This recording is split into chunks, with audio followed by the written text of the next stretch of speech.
So, itong person mo, this is the energy of deception, mga kapiksi. Ibig sabihin, very untruthful sa'yo yung person mo. Dishonest, disloyal, sinungaling, cheater, manloloko in short, mga kapiksi. And this person is giving you so much emotional pain na parang gabi-gabi na lang kayong umiiyak doon sa person nyo.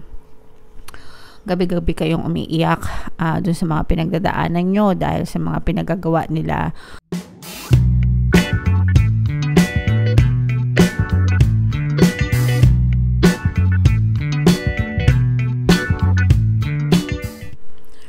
Hello guys, hello Gemini, welcome back to Pinoy Pixie Tarot. Ang pamagat ng episode natin for tonight is feelings reading, anong nararamdaman niya sa'yo. So, titingnan natin guys kung anong nararamdaman sa inyo ng inyong current partner o specific person. General reading lang guys. Pwede mag-resonate, pwedeng hindi. Combination ng positive and negative energy, mga kapiksi. Pwedeng ma-pick up yung energy nyo. Pwedeng ma-pick up yung energy ng person nyo. Roles can be reversed guys. If in case hindi kayo naka-resonate dito, try nyong panoorin yung video dun sa zodiac sign ng person nyo. Baka nandun yung energy nyo, mga kapiksi. So, unahin natin tong deck na to. Tingnan natin yung mga energy surrounding your relationship. Meron tayong not today na energy. Meron din tayong Phoenix. And meron din tayong camera energy. So, for some of you guys, no, parang you're setting boundaries with this energy. Gusto nyo na ng pagbabago. Yung iba sa nyo guys, parang feeling ko, nagsasawa na kayo dun sa paulit-ulit na mga negative na nangyayari sa relationship nyo, mga kapiksi. So, pwedeng ayaw mo na makipag-usap dun sa person mo, or pwedeng magka-reverse yung roles guys pwedeng ayaw mo na makipag-usap sa kanya, ayaw mo na makinig sa mga explanation niya, you feel frustrated, you feel disappointed sa person mo and then sa relationship. And feeling ko kayo din guys, parang disappointed din kayo sa sarili nyo na parang tinotolerate nyo yung ganyang klaseng sitwasyon. And right now, parang nagigising kayo na you've had enough, ayoko na, sobra na to, tama na, paulit-ulit na lang, finish na, ganyan. And gusto niya na magkaroon ng magandang pagbabago towards you. Kumbaga parang gusto mong magkaroon ng pagbabago sa sarili mo and ayaw mo na ng ganong klaseng paulit-ulit na sitwasyon. Although for some of you, parang naiisip nyo pa yung mga memories ng person nyo. Syempre, hindi naman yun agad-agad makakalimutan. And, of course, may mga natutunan din kayong lessons dun sa relationship nyo. So, we cannot say, pwedeng naghiwalay na kayo, guys. Pwedeng no contact, pwedeng binlock, ganyan. Pwedeng in a relationship pa rin, pero may mga boundaries na. Parang, I'm sensing na meron na talagang emotional distance dito sa relationship na to with this energy sa situation nyo, mga kapiksi. So, comment down below guys if feeling nyo na-resonate kayo dyan. Dito naman sa deck na to, tingnan naman natin yung mga emosyon na nakapaloob sa inyo. Pwedeng nararamdaman nyo, pwedeng nararamdaman ng person nyo, pwedeng nararamdaman nyo parehas. So, merong grief dito, nalulungkot, merong angry, galit, and meron ding disgusted. So, itong lahat ng emosyon na to guys, feeling ko this is all pertaining sa'yo. Kasi parang feeling ko ikaw yung nadidismaya dun sa person mo. Kaya nagsiset ka na ng boundaries, mga kapiksi. So, these are mixed emotions. Pwedeng ganito rin yung nararamdaman ng person nyo, mga kapiksi. Syempre, kung paano kayo nagre-react sa kanila, ganun din sila magre-react sa inyo. So, kung galit kayo sa kanila, pwedeng galit din sila. Galit din sila sa sarili nila and galit din sila sa inyo for not giving them a chance or whatever. Disgusted, no? Parang medyo gravity. Gravity. Medyo grabihan itong nangyayari sa inyo. To the point na parang lahat ito nararamdaman nyo at the same time. All at the same time. So, yung grief, syempre, nandun yon, yung nalulungkot ka kasi na-experience mo siya. Yung angry and disgusted, ito yung galit sa person, galit sa relasyon, disgusted sa person, ganyan. Dahil dun sa mga nangyayari sa relationship nyo. Okay? So, normal naman guys na matrigger yung mga ganyang klaseng emosyon, especially kapag hindi na matolerate talaga. Kumbaga hindi na kaaya-aya yung ginagawa ng person, diba? So, normal yan. But, yeah. So, comment down below guys if feeling nyo naka-resonate kayo dyan sa mga messages na yan. So, dito sa deck na to guys, tingnan natin yung mga ganap, no? Ay yung nararamdaman naman ng person nyo sa inyo. So, shuffle ko to guys. Habang sinashuffle ko to, panoorin nyo muna yung video natin regarding sa ating paano mag-manifest ng abundance video course. Kapiksi, sawa ka na ba sa mga struggles at hirap sa buhay mo? Masipag ka ba at masikap sa buhay ngunit hindi ka pa rin umaasenso? Ilang beses ka na bang nag-attempt magnegosyo at mag-invest pero palagi ka pa rin nalulugi? Sa pagkakataon na ito ay maaaring may subconscious beliefs ka na nagiging balakid sa iyong pag-unlad at pagyaman. Introducing, paano mag-manifest ng abundance video course. Dito ay matututunan mong ma-overcome ang mga balakid mo para tuluyan ka ng umunlad, umasenso, sumagana, maging matagumpay, successful at maswerte sa iyong kabuhayan, pera, trabaho, negosyo, salapi at kaperahan ng bonggang-bongga.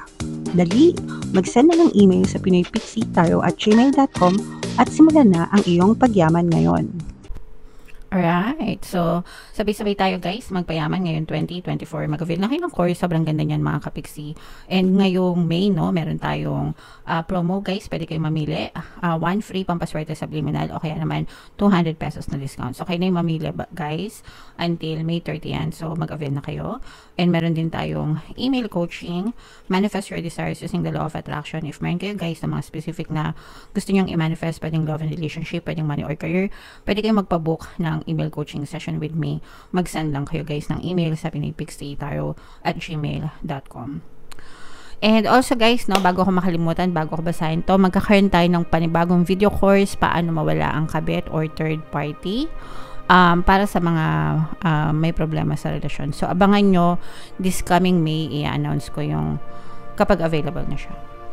So, Gemini guys, kayo ay represent ng Queen of Swords at yung feelings energy. This is a very negative energy, kagaya nung unang lumabas dun sa ating spread mga kapiksi. Definitely, this person is very unfaithful sa inyo and maaaring yun yung reason kung bakit ayaw nyo na dun sa person nyo. So, itong person mo, this is the energy of deception mga kapiksi. Ibig sabihin, very untruthful sa'yo yung person mo. Dishonest, disloyal, sinungaling, cheater, manloloko in short mga kapiksi. And this person is giving you so much emotional pain na parang gabi-gabi na lang kayong umiiyak doon sa person nyo.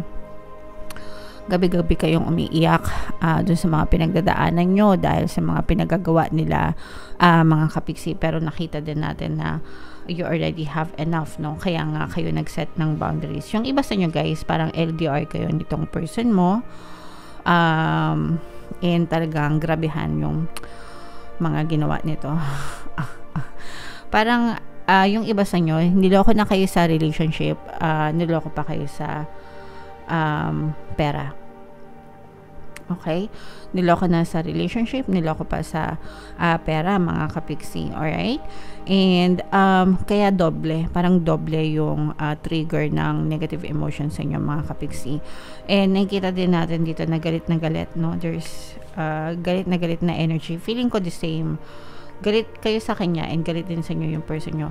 Galit sa inyo yung person nyo for the fact na nahuli nyo sila. Galit sila sa inyo dahil nagagalit kayo sa kanila. Galit sila sa inyo kasi hindi nila matanggap, no? Hindi nila matanggap na nalaman nyo, nahuli nyo sila, yung mga kalokohan nila, straight to their face, na-reveal lahat ng mga kalokohan niya, no? Hindi niya naitago. But this person is nagdudusa itong person mo. Wala itong kapanatagan ng loob mga kapiksi, and I'm sensing na very din tong person mo. Egoistic, no? Yung mga egoistic, mga self-centered person, pwedeng narcissistic din ito guys. Kumbaga parang ang taas-taas ng ego nila, ang taas-taas ng tingin nila sa sarili nila mga kapiksi. And, yeah, so ganun siya. And, wala siyang pake, no? Sorry to say, mga kapigsi. This person, wala siyang emosyon, kahit na anong klaseng emosyon na nararamdaman sa inyo, guys. Self-centered, self-absorbed, makasarili, selfish, manloloko, lahat na ng mga superlatives na negative na pwede mong i-describe sa isang tao pagdating sa relasyon. Parang sinakop na lahat. Inangkin na lahat ng person nyo, guys. Okay? So, I think it's right for you to feel na kailangan mo mag-set ng boundaries with this person para hindi ka na niya ulit-ulitin. Yung iba sa inyo, guys, parang feeling ko binigyan mo siya ng chance, or hindi lang isa, parang maraming chance ka na binigay sa kanila. But then, kada binibigyan mo siya ng chance, paulit-ulit lang yung ginagawa niya. Kaya hindi siya nagseryoso sa inyo, mga kapigsi. Even up to this time na sinabi mo na hiwalay na kayo, may kipag-break ka na, or pinutol mo na yung kahit na anong ugnayan mo sa kanya, parang meron siyang, parang alam niya na kapag humingi siya ng another chance sa'yo, is ibibigay mo yun sa kanya, which is feeling ko naman hindi na, kasi parang nagsawa na rin kayo dito sa kalokohan na ginagawa ng person nyo. So, sometimes ganon. I mean, may mga times na okay lang bigyan natin ng chance yung person natin na magbago kapag nakagawa sila ng kasalanan, especially kapag feel natin na sincere naman sila, diba? But there are cases na parang hopeless na talaga. Parang wala nang remedyo yung person na kahit multiple times mabigyan ng chance, but they still do the same thing over and over again. So, dapat kayo na yung nagsaset ng boundary, ng limitation na hanggang dito ka lang, ayoko na, tama na, kasi kawawa din naman ako. Alright? Okay, so yeah. Comment down below, guys, if feeling nyo naka-resonate kayo dyan. And ito yung mga relationship subliminal natin, guys. Pwede yung pakinggan para makatulong sa inyo. And ito naman yung ating success stories ng paano mag-manifest ng abundance video course. Click here to subscribe, guys, and click here to join our membership program. Thank you for liking, sharing, and subscribing, and see you again next time. I love you all, guys. Have a nice day. Bye-bye.